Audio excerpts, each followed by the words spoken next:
So through the airways, black culture permeated white culture, white youth culture. For some of the new converts to black music, the city's forbidden live scene would prove irresistible. Yes, it was segregated, but it was a way of life. When people like Ray Charles would come to town, we would drive by in a car with the windows rolled down and drive very slow to see if we could hear the groove coming through the walls, you know. It was just a magic time. Steve Cropper had been performing around Memphis with an all-white rhythm and blues band called the Marquis. But at the Stax studio, he and bassist Duck Dunn began playing with keyboard player Booker T. Jones and drummer Al Jackson. It was their first opportunity to play across the racial divide. There was never any color at Stax. Didn't exist. There was just a bunch of guys that were making music and having fun. Together they formed Booker T and the MGs, the house rhythm section that would become the backbone of nearly all Stax recordings.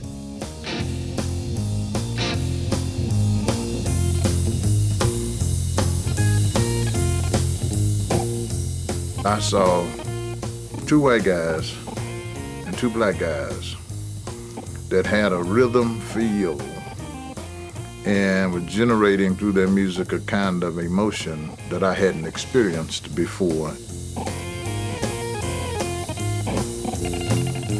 It was gritty, gutsy, and raw.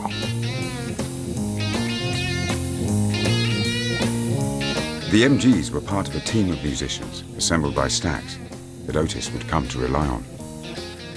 Otis recognized that he had found the kind of family that he could grow with, that respected and loved him instantly, and waited anxiously for each time he arrived because they knew that he was going to take them to the next level. It was a party, it was fun, and everybody that was on the dates knew that something good was going to happen. I'll talk to you now. I'll tell you what I'm gonna do now. There's a new dance going around here. I'll tell you what, putting it down now. You move your body all around, you just shake. Oh, that's the way you do it, just shake. Oh, go, say, shake. He was in such demand to be on the road, to be performing, that we got very little time with Otis, and we would stay up almost 2 or 3 days in a row with very little sleep. And we didn't care. I mean, we were young and had so much energy. You know, sleep was not part of the deal. Though Otis had no musical training, he had a natural gift. He was an instinctive songwriter who could draw a unique sound from the band through the force of his personality alone. He knew how to shape the music around that animation and personality that people perceived as Otis Redding. Unbelievable, gifted in that area. From horn lines to bass lines to guitar lines, the whole 9 yards.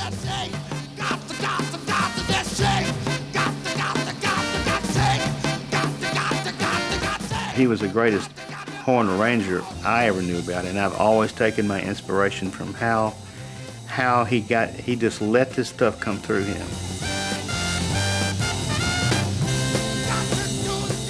He'd get down there in our face and sing horn parts to us until you would think you were going to come out of your shoes.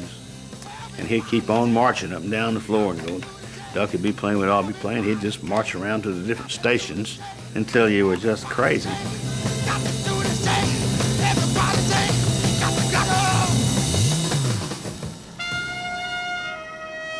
The success of Stax as a label and Otis Redding as an artist went hand in hand, and the rewards were tangible.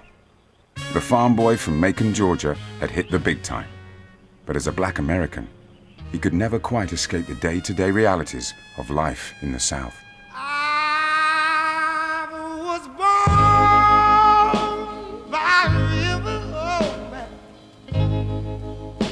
in this little old town. Like Sam Cooke before him, Otis voiced the belief that one day soon a change was going to come. The Civil Rights Bill passed in 1964 had delivered equality on paper only. But the peaceful protests led by Dr. Martin Luther King carried the hope that real change would come. Something echoed in Otis's music. The climate of the country, and particularly in the South, had a lot to do with the the level of intensity that continued to characterize his music, expressing the feelings, the tensions, the contradictions about life in a segregated society. His particularly emotional style of delivery resonated with other African Americans who are experiencing the same set of circumstances and who are also desiring change within their conditions. Otis Redding's music wasn't overtly political. It would take others to find deeper meaning in his songs, such as respect. Instead, he found a fresh way of writing and performing songs about something that everyone could understand: love and relationships. Otis Redding, in my opinion, was a romantic. He wrote many wonderful songs, very genuine, honest, open songs about relationships. Do me wrong, honey, if you want. You can do me wrong, honey, while I'm gone. But all I'm asking for is respect when I come home. He was a stud. You know, he was tall, dark, and handsome. And you might have thought that because of his physical stature, that his demeanor might have been overpowering. But it wasn't. He was a very soft-spoken person. He was a very gentle person. He was a very respectful person. Respect when I come home. Hey. The combination of Otis's emotional, sensitive side and his sheer masculine presence proved spellbinding on stage. Hey, little girl. He didn't dance, he kind of stomped. But what reached the women in the audience in particular was this kind of delicate style, which was a good deal at odds with his visual presence. In his performances, until even those that resisted playing his product on radio had to acknowledge, but he's a soulful brother. On the back of Otis's success, Stax became known as Soulsville, the home of Southern soul.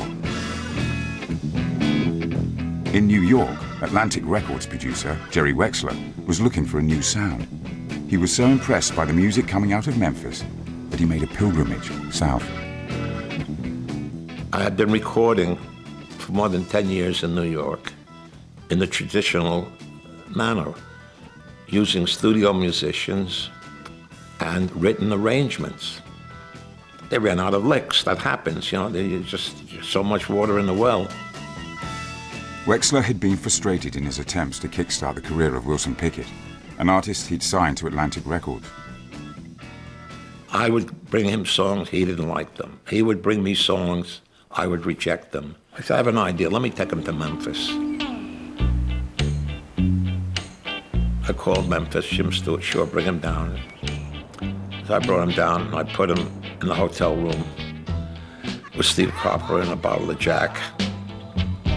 But before they settled in at the Lorraine Motel, Steve Cropper did his homework. Listening to Pickett's early gospel tracks, he found inspiration in the singer's ad-libs.